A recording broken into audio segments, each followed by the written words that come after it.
ಇವತ್ತು ನಮ್ಮ ಮನೆಯದು result LKG result ಆಗಿರೋದ್ರಿಂದ ಕ್ಲಾಸ್ ಹತ್ರ ಹೋಗ್ತಾ ಇದೀವಿ. ಎಲ್ಲ ಪೇರೆಂಟ್ಸ್ ತಮ್ಮ ಮಕ್ಕಳು ರಿಸಲ್ಟ್ ನೋಡ್ಕೊಂಡು ಆಲ್ರೆಡಿ ಹೋಗ್ತಾ ಇದ್ದಾರೆ. ನಾನು ಇವತ್ತು ಲೇಟ್ ಆಯ್ತು ಕ್ಲಾಸ್ ಹತ್ರ ಬರೋದಕ್ಕೆ. ಪಾಪನ್ ಬಿಟ್ಟು ಮನೇಲಿ ಬಿಟ್ಬಿಟ್ಟು ಬಂದೆ, ಹಾಗಾಗಿ ಲೇಟ್ ಆಗೋಯ್ತು. ಮತ್ತೆ ಕ್ಲಾಸ್ ಹತ್ರ ಹೋಗ್ಬೇಕಾಯ್ತು. ಬಟ್ ನಂಗೆ ಗೊತ್ತಿರ್ಲಿಲ್ಲ ಕ್ಲಾಸ್ ಎಲ್ಲಿದೆ ಅಂತಂದ್ಬಿಟ್ಟು. ಆಕ್ಚುಲಿ ಏನಾಯ್ತು ಅಂದ್ರೆ, ನಾನು ಡೆಲಿವರಿ ಆದ್ಮೇಲೆ ನಾನು ಮತ್ತೆ ಬರೋಕ್ಕಾಗಲಿಲ್ಲ. ಅವ್ಳು LKG ಸೇರಿದ್ಮೇಲೆ ಇದೇ ಫಸ್ಟ್ ಟೈಮ್ ನಾನು ಅವ್ಳ ಕ್ಲಾಸ್ ರೂಮ್ ಹತ್ರ ಹೋಗ್ತಾ ಇರೋದು. ಬಟ್ ಒಂದ್ಸಲಿ ಬಂದಿದ್ದೆ, ಅದು ಅವಾಗ ಪಿಕ್ನಿಕ್ ಹೋಗ್ತಾ ಇದ್ಲು, ಹಾಗಾಗಿ ಕಾಂಪೌಂಡ್ ಒಳಗಡೆ ಬಂದು ಕಾಂಪೌಂಡ್ ಒಳಗಡೆನೆ ಹೋಗಿದ್ದೆ. ಬಟ್ ಕ್ಲಾಸ್ ರೂಮ್ ಹತ್ರ ಬರೋದಕ್ಕಾಗಿರ್ಲಿಲ್ಲ. ಸೊ ಇವಾಗ ನನ್ನ ಮಗಳೇ ಕರ್ಕೊಂಡು ಹೋಗ್ತಾ ಇದ್ದಾಳೆ.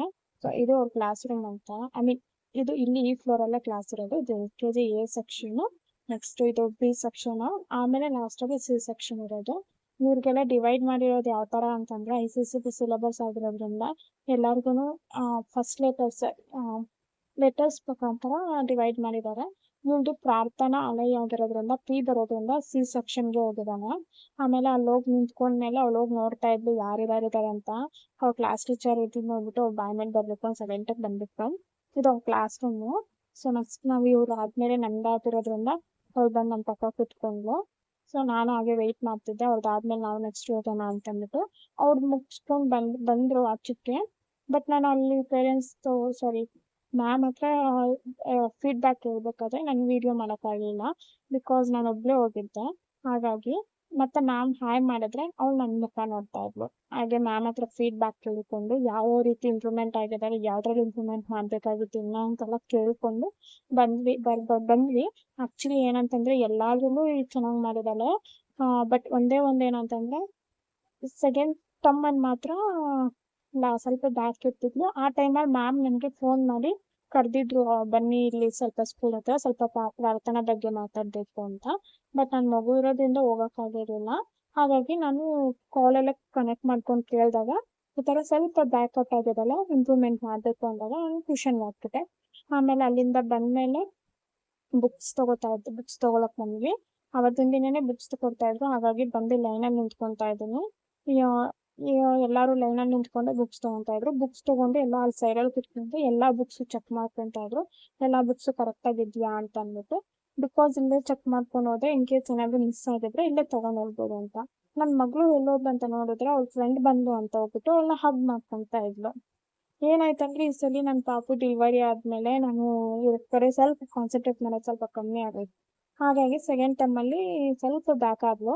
ಆಮೇಲೆ ಮ್ಯಾಮ್ ಫೀಡ್ಬ್ಯಾಕ್ ತೊಗೊಂಡ್ಮೇಲೆ ನಾನು ಸ್ವಲ್ಪ ಟ್ಯೂಷನ್ಗೆ ಹಾಕಿದ್ಮೇಲೆ ಸ್ವಲ್ಪ ಇಂಪ್ರೂವ್ಮೆಂಟ್ ಆದ್ಲು. ಈಗ A+ ತೆಗ್ದಿದ್ದಾಳೆ, ಎಲ್ಲದರಲ್ಲೂ ಸೇರಿಸಿ A+ ತೆಗ್ದಿದ್ದಾಳೆ. ಸೊ ಓಕೆ ಅಂತಂದ್ಕೊಂಡು ಅವ್ಳ ಫ್ರೆಂಡ್ಸ್ಗೆಲ್ಲ ತೋರಿಸ್ತಾ ಇದ್ಲು ಪ್ರೋಗ್ರೆಸ್ ರಿಪೋರ್ಟ್ನ. ಮತ್ತೆ ಅವರೆಲ್ಲ ಹೋದ್ರು, ಅವ್ರದ್ದು ಬುಕ್ಸು ಎಲ್ಲ ತೊಗೊಂಡಿದ್ದಾಯ್ತು. ಅದಕ್ಕೆ ಅವರು ವಾಪಸ್ ಮನೆಗೆ ಹೋಗ್ತಾ ಇದ್ರು.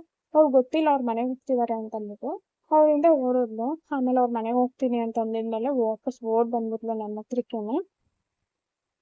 ಬಂದಮೇಲೆ ನಾವು ನೆಕ್ಸ್ಟ್ ನಮ್ಮದು ಟರ್ಮ್ ಬಂದಾಗ ನಾನು ಹೋದೆ ಬುಕ್ಸ್ ತೊಗೊಳಕ್ಕೆ. ಆ್ಯಕ್ಚುಲಿ ಇಲ್ಲಿ ಮಾರ್ಕ್ಸ್ ಕಾರ್ಡ್ ಪ್ರೋಗ್ರೆಸ್ ರಿಪೋರ್ಟ್ ಇಲ್ದಿದ್ದು ಅವ್ರು ಬುಕ್ಸ್ ಕೊಡ್ತಾ ಇರಲಿಲ್ಲ. ಅದು ಯಾಕೋ ನನಗೂ ಗೊತ್ತಾಗಲಿಲ್ಲ. ಹಾಗಾಗಿ ನಾನು ಕೇಳಿದ್ರು ಅವರು ಯಾವ ಕ್ಲಾಸು ಅಂತ ಅಂದ್ಬಿಟ್ಟು. LKGಯಿಂದ UKGಗೆ ಹೋಗ್ತಿದ್ದಾಳೆ ಅಂತ ಅಂದ್ಮೇಲೆ ಅವ್ರು ಅದ್ರ ಡೀಟೇಲ್ಸ್ ಎಲ್ಲ ಬರ್ಕೊಂಡು ನೆಕ್ಸ್ಟ್ ಬುಕ್ಸ್ ತೊಗೊಳೋದಕ್ಕೆ ನಮ್ಮ ಮೆಸೇಜ್ ಕಳಿಸಿದ್ರು. ನಾನು ಪೇ ಮಾಡಿ ಬುಕ್ಸ್ ತೊಗೊತಾ ಇದ್ದೆ. ಅಷ್ಟರಲ್ಲಿ ರಿಪೋರ್ಟಲ್ಲಿ ಇದ್ದಿದ್ದನ್ನೆಲ್ಲ ಬರ್ಕೊಂಡು ಪ್ರೋಗ್ರೆಸ್ ರಿಪೋರ್ಟಲ್ಲಿ ಇದ್ದಿದ್ದು.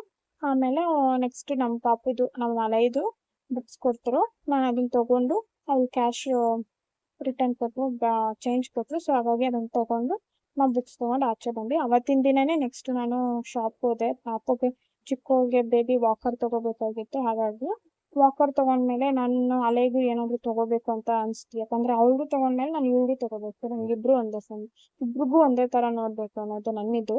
ಹಾಗಾಗಿ ಒಂದು ₹10 ಆದರೂ ಪರವಾಗಿಲ್ಲ, ಅವ್ಳಿಗೆ ಏನು ತೊಗೊತೀವೋ ಅದರಲ್ಲಿ ಇವ್ಳಿಗೂ ಅವತ್ತಿನ ದಿನ ಏನಾದರೂ ತೊಗೊಂಡ್ಬಿಟ್ಟು ಅವ್ಳಿಗೂ ಸ್ಯಾಟಿಸ್ಫೈ ಆಗುತ್ತೆ, ನಮಗೂ ಸ್ಯಾಟಿಸ್ಫೈ ಆಗುತ್ತೆ. ಬಟ್ ಎಲ್ಲರೂ ಹೇಳ್ತಾರೆ ಈ ಥರ ಮಾಡೋದು ಸ್ವಲ್ಪ ಚೆನ್ನಾಗಿರಲ್ಲ, ಬಟ್ ನನಗೆ ಸ್ಯಾಟಿಸ್ಫೈ ಆಗಲ್ಲ. ಹಾಗಾಗಿ ಇವ್ಳಿಗೆ ಏನಾದರೂ ತೊಗೊಳ್ಳೋಣ ಅಂತ ನೋಡ್ತಿದ್ದೆ.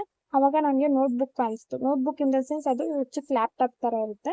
ಅದರಲ್ಲಿ ನಿಮಗೆ ಮಕ್ಳಿಗೆ ಅಡಿಷ್ನಲ್ ಆ ಥರ ಎಲ್ಲ ಇರುತ್ತೆ. ಅಡಿಷ್ನಲ್ ಸಬ್ಟ್ರಾಕ್ಷನ್ ಮಲ್ಟಿಪ್ಲಿಕೇಶನ್ ಆ ಥರ ಏನೇನೋ ಟಾಯ್ಸು, ಅದರಲ್ಲಿ ಗೇಮ್ಸು ಎಲ್ಲ ಇರುತ್ತೆ ನೋಡಿ. ಈ ಥರ ಇದನ್ನು ತೊಗೊಂಡ್ಮೇಲೆ ಇದು ₹3000 ಹೇಳಿದ್ರು. ಹಾಗಾಗಿ ಒಂದ್ಸಲಿ ಕ್ರಾಸ್ ವೆರಿಫೈ ಮಾಡೋಣ, ಬಿಕಾಸ್ ತುಂಬ ಕಾಸ್ಟ್ ಅದು. ಎಲ್ಲ ಚೆಕ್ ಮಾಡೋಣ ಒಂದ್ಸಲಿ, ಎಲ್ಲ ವರ್ಕ್ ಆಗುತ್ತಾ, ಏನಾದರೂ ಫೀಡ್ಬ್ಯಾಕ್ ಇದೆಯಾ ನೋಡೋಣ ಇನ್ ಕೇಸ್ ತೊಗೊಂಡೋದ್ಮೇಲೆ ಅದು ಮನೇಲಿ ಏನೋ ವರ್ಕ್ ಆಗಿಲ್ಲ ಅಂತಂದರೆ ಮತ್ತೆ ರೀಪ್ಲೇಸ್ ಮಾಡೋಕ್ಕೂ ಆಗಲ್ಲ. ಹಾಗಾಗಿ ಚೆಕ್ ಮಾಡೋಣ ಅಂತ ನೋಡ್ತಾ ಇದ್ವಿ. ಚೆಕ್ ಮಾಡಿದ್ವಿ, ಬಟ್ ಏನೋ ವರ್ಕ್ ಆಗಲಿಲ್ಲ. ಸೊ ಹಾಗಾಗಿ ವಾಪಸ್ ರಿಟರ್ನ್ ಮಾಡಿ ಬಂದ್ವಿ. ಮನೆಗೆ ಬಂದಮೇಲೆ ಕಾರನ್ನ ತೊಗೊಂಡು ಮನೆಗೆ ಬಂದ್ವಿ. ಆಮೇಲೆ ನಮ್ಮ ಪಾಪುನ ಕುಳ್ಸಿದ್ರೆ ಅವಳು ಫುಲ್ ಶಾಕ್ ಆಗೋದು, ಇದೇನು ಈ ಥರ ಇದೆ ಅಂತಂದ್ಬಿಟ್ಟು. ಅವಳು ಮುಖ ನೋಡ್ತಾ ಇದ್ಲು, ನೋಡಿ ಯಾವ ಥರ ನೋಡ್ತಿದ್ದಾಳೆ. ಅವ್ಳಿಗೆ ಗೊತ್ತಾಗ್ಲಿಲ್ಲ ಏನು ಮಾಡಬೇಕು ಅಂತ ಹೇಳಿ. ಹಾಗೆ ಸುಮ್ಮನೆ ನೋಡ್ತಾ ಇದ್ಲು. ಆಮೇಲೆ ನಮ್ಮ ಮಲೆ ಇಟ್ಕೊಂಡು ಅವಳನ್ನ ಮುಂದೆ ಕೂರಿಸ್ಬಿಟ್ಟು ಹಿಂದೆ ತಳ್ಕೊಂಡು ಹೋದ್ಲು. ಅವ್ಳಿಗೆ ಗೊತ್ತಾಗ್ಲಿಲ್ಲ ಏನು ಮಾಡ್ಬೇಕು ಅಂತ, ಸುಮ್ಮನೆ ಕುತ್ಕೊಂಡಿದ್ಲು. ಕಾಲುಗಳೇನು ಕೆಳಗಡೆ ಇರಲಿಲ್ಲ, ಮೇಲೆ ಎತ್ಕೊಬಿಟ್ಲು. ನೋಡಿ ಆ ಥರ ಮಾಡಿದಲ್ಲ. ಆಮೇಲೆ ನಮ್ಮ ಮನೆಗೆ ಸರಿಯಾಗಿ ಕೂರಿಸ್ಕೊಂಡು ತಳ್ಳಿದ್ಲು ಒಂದು 2 ರೌಂಡು. ಗೊತ್ತಾಗ್ಲಿಲ್ಲ ಅದಕ್ಕೆ ಸ್ಟಾರ್ಟಿಂಗ್. ಆಮೇಲೆ ಒಂದು 2 ರೌಂಡ್ ಹಾಕಿದ್ಮೇಲೆ ಅದು ಸ್ಟಾರ್ಟ್ ಮಾಡ್ತು ಓಡಾಡೋದಕ್ಕೆ. ಹಾಗೆ ಅವಾಗ ನಾನೇನೋ ಇನ್ಸ್ಟಾಗ್ರಾಮಲ್ಲಿ ಮಕ್ಳಿಗೆ ಅಂದ್ಬಿಟ್ಟು ಹೇರ್ ಕ್ಲಿಪ್ಸು, ಹೇರ್ ಬ್ಯಾಂಡ್ಸ್ ಎಲ್ಲ ಆರ್ಡರ್ ಮಾಡಿದ್ದೆ. ಹಾಗಾಗಿ ಅವತ್ತೇ ಬಂದಿತ್ತು. ಸೊ ಹಾಗಾಗಿ ಅದನ್ನು ತೊಗೊಬಂದು ಅನ್ಬಾಕ್ಸಿಂಗ್ ಮಾಡ್ತಾ ಇದ್ದೀನಿ, ಅನ್ಪ್ಯಾಕ್ ಮಾಡ್ತಾ ಇದ್ದೀನಿ. ನೋಡ್ಬೋದು, ಇಬ್ರಿಗೂ ಸೇರಿಸಿ ಆರ್ಡರ್ ಮಾಡಿದ್ದೆ. ಸೊ ಹಾಗಾಗಿ ಬಂದಿತ್ತು. ಐಟಮ್ಸ್ ಎಲ್ಲ ಬಂದಿದ್ರಿಂದ ನೋಡ್ಬೋದು ಏನೇನು ಐಟಮ್ ಬಂದಿದೆ ಅಂತ. ಆ್ಯಕ್ಚುಲಿ ಯಾರು ಇಷ್ಟ ಆಯ್ತಾ ಇಲ್ಲ ನಂಗೆ ಗೊತ್ತಿಲ್ಲ. ನಮ್ಮ ಮಲೆಗೆ ಮಾತ್ರ ತುಂಬ ಇಷ್ಟ ಆಯಿತು. ಈ ಥರದ್ರಲ್ಲೆಲ್ಲ ತುಂಬ ಇಂಟ್ರೆಸ್ಟ್ ಅವ್ಳಿಗೆ. ಈ ಥರ ಕ್ಲಿಪ್ಸ್ ಎಲ್ಲ ಡೈಲಿ ಯೂಸ್ ಮಾಡ್ತಾಳೆ ಹಾಕ್ಕೊಂಡು ಇಂಥವೆಲ್ಲ. ಸೊ ಹಳೆವೆಲ್ಲ ಇದಾಗಿತ್ತು, ಡ್ಯಾಮೇಜ್ ಆಗೋಗಿತ್ತು. ಹಾಗಾಗಿ ಹೊಸದು ತರಿಸ್ಕೊಂಡೆ.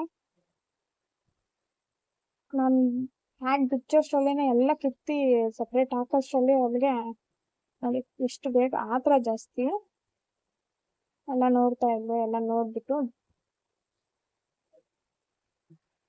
ಎಲ್ಲ ಸಪ್ರೇಟ್ ಮಾಡಿ ನೋಡ್ತಾ ಇದ್ವಿ.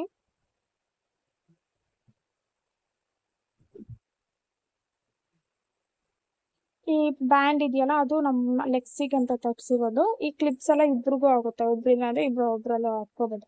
ಏನಂದ್ರೆ ನಮ್ಗೆ ಈ ತರ ಕ್ಲಿಪ್ಸ್ ಏನೇ ತಗೊಂಡು ಹೆಣ್ಮಕ್ಳ ಐಟಮ್ ಯಾವ್ದು ವೇಸ್ಟ್ ಆಗಲ್ಲ. ಬಿಕಾಸ್ ನಮ್ಗಿಬ್ರು ಹೆಣ್ಮಕ್ಳು ಇರೋದ್ರಿಂದ ಒಬ್ರದಿಲ್ಲ ಅಂದ್ರೆ ಒಬ್ರದ್ದು ಯೂಸ್ ಮಾಡ್ಕೋಬೋದು. ಇವ್ಳ್ದು ಅವ್ಳಿಗೆ ಹಾಕ್ಬೋದು, ಅವ್ಳದ್ದು ಇವ್ಳಿಗೆ ಹಾಕ್ಬೋದು. ಎಲ್ಲದ್ದು ಮಿಕ್ಸ್ ಮಸಾಲ ಮಾಡ್ಕೋಬೋದು, ಏನು ಪ್ರಾಬ್ಲಮ್ ಆಗಲ್ಲ. ಹಾಗಾಗಿ ಚೆನ್ನಾಗಿ ನಮ್ಮ ಮನೇಲಿ ಏನು ವೇಸ್ಟ್ ಆಗಲ್ಲ ಈ ತರ ಕ್ಲಿಪ್ಸ್ ಎಲ್ಲ ತಗೊಂಡ್ರೆ. ಅಲ್ಲೇ ಚಿಕ್ಕವಳಿಗಂತೂ ಲೆಗ್ಸಿಗೆ ಇನ್ನ ಏರ್ಸಿಲ್ಲ, ಬಟ್ ಮುಂದಕ್ಕೆ ಹಾಕ್ಕೋಬೋದು, ಏನು ವೇಸ್ಟ್ ಆಗಲ್ಲ. ಈ ಕ್ಲಿಪ್ಸು 2 ಇತ್ತು, ಹಾಗಾಗಿ 2 ಆರ್ಡ್ರ್ ಮಾಡಿದ್ದೆ, 2 ಬಂತು. ಬಟ್ ಕಲರ್ ಬೇರೆ ಇರಲಿಲ್ಲ, ಇರಲಿ ಅಂದ್ಬಿಟ್ಟು ಇದನ್ನೇ ತರಿಸ್ಕೊಂಡೆ. ಮತ್ತು ಈ ಥರ ಕ್ಲಿಪ್ಸ್ ಎಲ್ಲ ಇದ್ವು, ಹೇರ್ ಬ್ಯಾಂಡ್ಸು ಚೆನ್ನಾಗಿದ್ವು, ಕ್ವಾಲಿಟಿನೂ ಚೆನ್ನಾಗಿತ್ತು. ಇಷ್ಟೊಂದು ಐಟಮ್ಸ್ ತರಿಸ್ಕೊಂಡಿದ್ದೀನಿ. ಸೊ ಇವತ್ತಿನ ವಿಡಿಯೋ ಇಷ್ಟೇ. ಐ ಹೋಪ್ ನಿಮಗೆ ಈ ವಿಡಿಯೋ ಇಷ್ಟ ಆಗುತ್ತೆ ಅಂತ. ಇಷ್ಟ ಆದರೆ ಲೈಕ್ ಮಾಡಿ, ಶೇರ್ ಮಾಡಿ, ಹೀಗೆ ಸಪೋರ್ಟ್ ಮಾಡಿ. ಇನ್ನು ವಿಡಿಯೋಸ್ ಮಾಡಿ ಅಪ್ಲೋಡ್ ಮಾಡೋಕ್ಕೆ ಟ್ರೈ ಮಾಡ್ತೀನಿ. Thank you.